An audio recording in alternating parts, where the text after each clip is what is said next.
여러분 안녕하십니까, 앤디오입니다. 오늘 출근하고 있습니다. 커피 한 잔 또 카페에서 들고 나왔습니다.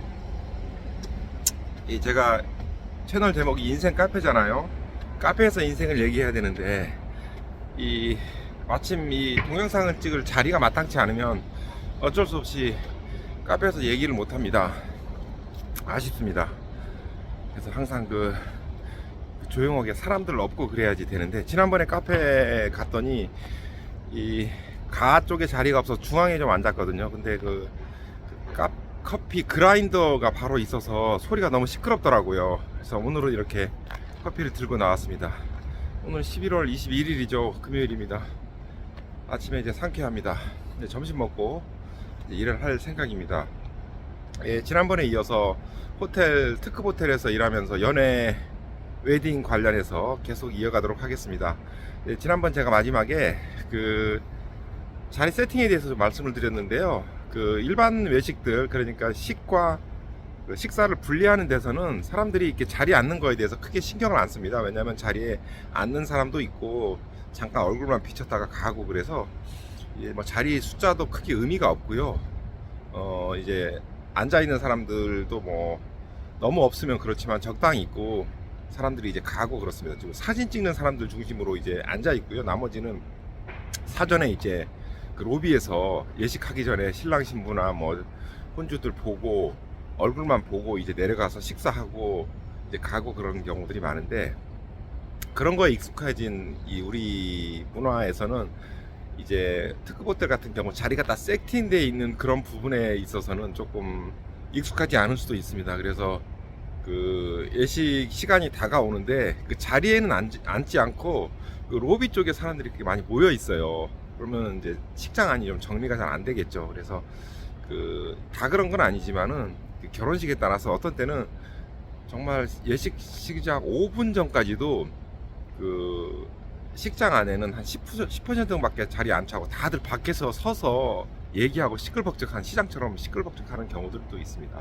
또 반면에 이제 좀 먼저 자리에 와서 앉아서 차분하게 기다리시는 그런 또 결혼식도 있고요. 이건 좀 다르긴 합니다만, 대체적으로 자리에 앉지 않고 다들 나와서 이제 이야기들을 많이 하시더라고요. 저희 준비하는 입장에서는 약간 좀 곤란하긴 하죠. 왜냐하면 이게 자리들을 다시 이제 착석하는데 좀 시간도 걸리고 그러거든요. 그래야지 이제 인원 파악도 되고 하는데, 대체적으로 사람들이 이제 뒤쪽에 앉아서 공간이 있으면 서성이고 막 그런 것들을 많이 하는 것 같습니다.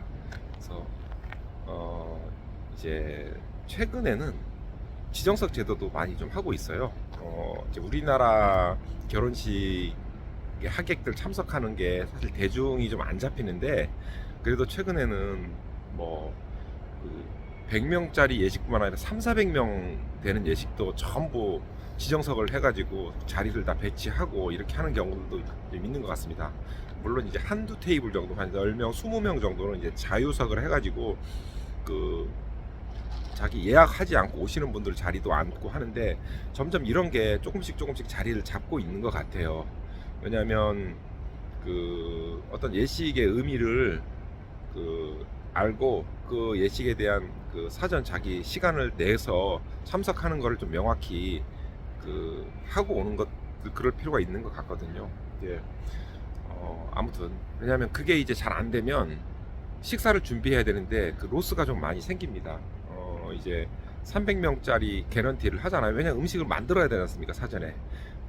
300명을 했는데 예를 들어서 250명만 왔다. 그러면 50명은 식사도 대접도 못하지만 그냥 다 버려지는 거거든요. 그러니까 이런 것들이 이제 비일비재한 게 이제 우리 예식 문화거든요. 그러니까 특급 호텔 예식의 이면에는 이제 그런 부분들이 있습니다. 그렇다 보면은 지정 좌석제를 해가지고 사전 참석 여부를 확실하게 하게 되면 그런 숫자는 많이 줄어들지 않을까, 그렇게 생각을 해봅니다. 저 같은 경우도 호텔 예식을 많이 진행하면서, 저도 자녀가 이제 20대가 있고 이제 10대가 있고 그런데 뭐 결혼하겠죠, 언젠가는. 어떻게 결혼했으면 좋을까 이렇게 생각을 하면서 저는 사실 저의 입장에서 봤을 때는 많은 하객들을 부를 만한 자신도 없고요. 이렇게 그래서 되게 소규모로 하고 싶어요. 그러니까 저희 호텔 같은 경우도 한 100명 정도도 하는 경우도 있거든요. 그래서 그렇게 하면은 내가 이제 참석할 수 있는 사람들을 그 가늠을 해서 그 사람들하고 이제 컨펌을 받고 그 사람들 오는 사람들을 정해서 이제 할 수 있지 않을까. 또 한 가지는 제가 그렇게 많은 사람들에게 부를 수 있는 어떤 그런 제가 인맥이 없는 것 같아요. 물론 이제 예식은 참석 안 하시고도 뭐 이제 계좌이체 하시고 그런 분들도 있겠죠. 그런 분들도 있겠지만 어쨌든 많은 분들을 준비해서 예식을 할 수 있는 그런 건 아닌 것 같습니다. 그래서 저 같은 경우도 만약 한다 그러면 지정자석제를 해가지고 물론 이제 상대방 그 혼주 측하고도 합의를 봐야 되겠지만 어쨌든 저는 좀 소규모로 그렇게 할 생각이고 그만큼 오는 사람들에 대해서는 조금 별도로 좀 신경을 쓰고 싶은 그런 생각이 좀 있습니다. 그리고 이제 아까 말씀드렸던 결혼식뿐만 아니라 일반 그 세미나 같은 경우도 많거든요. 그러니까 이제 딱 그 인원이 확정돼 있는 그런 자리들도 있습니다. 참석자 뭐 미팅이라든지 그다음에 그 회사 내부에 그런 같은 경우 오는 사람들이 다 딱 정해져 있는데 이제 여러 이제 외부인들이 초청하는 세미나 같은 경우 의학 세미나도 있고 그 다양한 사람들 초청하는 데는 또 자리 세팅을 하거든요. 여기는 라운드 테이블이 아니라 스쿨 타입으로 이렇게 책상 같은 거를 이렇게 배치를 하고 그러는데 이분들 같은 경우는 그 주최 측에서 자리 배정을 좀 앞자리부터 또 차곡차곡 앉게 하는 그런 필요성도 좀 있는 것 같아요. 자리는 충분히 그 세팅을 했는데 가쪽부터 앉거나 뒤쪽부터 앉거나 중간에 안 앉아버리면 자리가 좀 부족해서 좀 어색해지는 그런 경우도 있는 것 같습니다. 이런 부분들도 행사 진행하는 입장에서는 되게 중요한 것 같고요.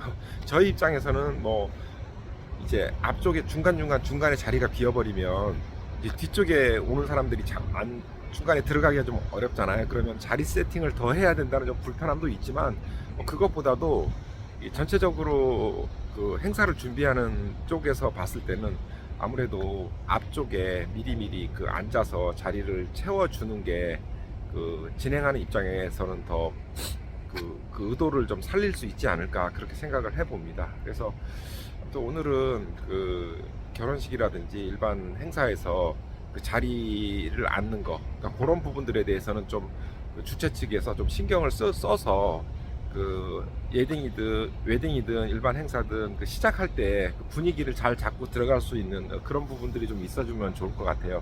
그러니까 저도 이제 행사를 진행하고 이렇게 기획하고 이제 저 같은 경우도 회사 내에서 그렇게 하다 보면 제일 신경 쓰는 게 그거더라고요.